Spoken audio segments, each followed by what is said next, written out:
बाळूमामाचे मूळ क्षेत्र मेतके, तालुका कागल येथे बाळूमामांच्या दर्शनासाठी आलेल्या भाविकांची गाडी फोडून 40 तोळे सोन्याचे दागिने अज्ञातांनी लंपास केल्याची घटना घडली आहे.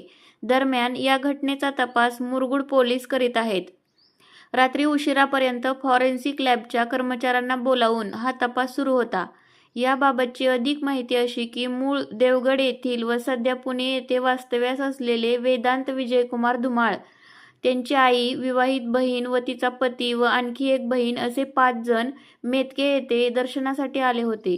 सायंकाळी 6च्या दरम्यान त्यांनी अगोदर मूळ मंदिरात दर्शन घेतले व नंतर ते गलगले रस्त्याला असलेल्या बाळूमामा सत्यवादेवी जोड मंदिरात दर्शनासाठी गेले.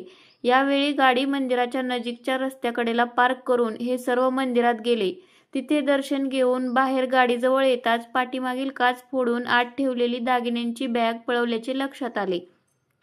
या भाविकांमधील धनकवडी येथील अक्षय निखिल बेंद्रे यांनी 3 फेब्रुवारी रोजी विवाह झाला होता. त्यामुळे पत्नीसह ते दर्शनासाठी आले होते व लग्नविधी फुलेवाडी येथे तात्पुरत्या घेतलेल्या घरात झाले.